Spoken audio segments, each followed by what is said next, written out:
Merci d'avoir choisi TV5 Monde. Bienvenue si vous nous rejoignez dans 64 minutes à la une de l'actualité. Alexis Tsipras, nouveau Premier ministre de la Grèce, c'est officiel. Le chef de la gauche radicale Syriza a prêté serment et pour la première fois, c'était sans la Bible et sans représentant de l'Église orthodoxe. Un accord a été trouvé sur le plan politique pour former un gouvernement. C'est avec un petit parti de droite.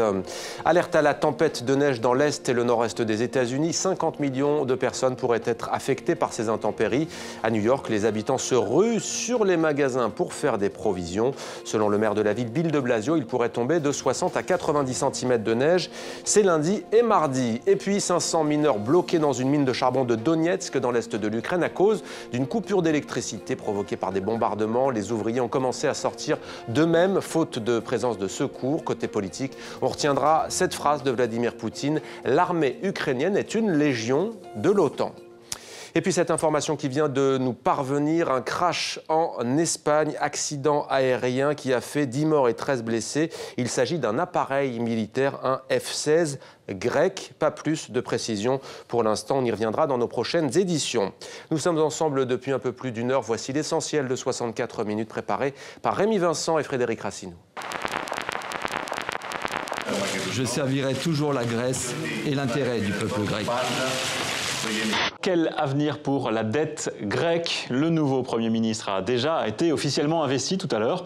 Alexis Tsipras, dirigeant de la gauche radicale, un homme qui souhaite revoir les engagements de la Grèce vis-à-vis de ses partenaires européens, notamment concernant l'abyssale dette du pays qui n'a jamais cessé de grandir ces dernières années.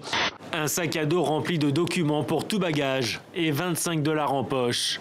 Mais Damian Pachter est soulagé d'arriver à Tel Aviv. Ce journaliste israélo-argentin est le premier à avoir révélé la mort suspecte du procureur Nisman à Buenos Aires. Le gouvernement argentin demande à ses forces de sécurité de me filer. Alors je devais réagir aussi vite que possible pour prendre un vol et quitter le pays immédiatement. Le blizzard qui s'annonce risque de paralyser le nord-est des États-Unis pendant 2 jours. Plus de 50 millions de personnes pourraient être touchées. Les combats font rage, notamment ici dans la région de Deraa, dans le sud du pays. La communauté internationale et les médias ne s'y intéressent plus. On ne parle plus que de Daesh, de l'État islamique, alors que le régime continue aussi à commettre des exactions peut-être plus importantes en nombre que celles de Daesh. Il y a une jeunesse là-bas qui n'est pas forcément une jeunesse barbue, salafiste, prête à se faire exploser. Elle explose, cette jeunesse, elle explose par la téléphonie portable, par toute cette culture qui est autour de la téléphonie portable.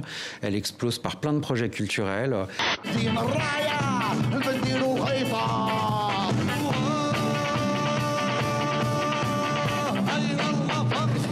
L'intention, elle était là. L'intention, on l'a chopé des groupes de rock, c'est-à-dire secouer le moment. On n'est pas dans le joli, on veut impacter ce qui se passe, avoir un lourd impact. Et ça venait vraiment de cette culture-là.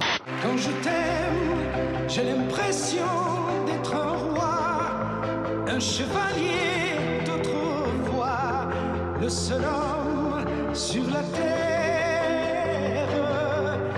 Il risque de se passer mercredi soir quelque chose d'inédit dans l'histoire du football, c'est-à-dire que s'il y a 2 matchs nuls entre le Cameroun et la Côte d'Ivoire et le Mali et la Guinée, il y aura un tirage au sort pour déterminer les équipes qualifiées pour les quarts de finale. C'est d'une injustice totale, et c'est surtout ce qu'on redoute et ce qu'on espère ne pas voir.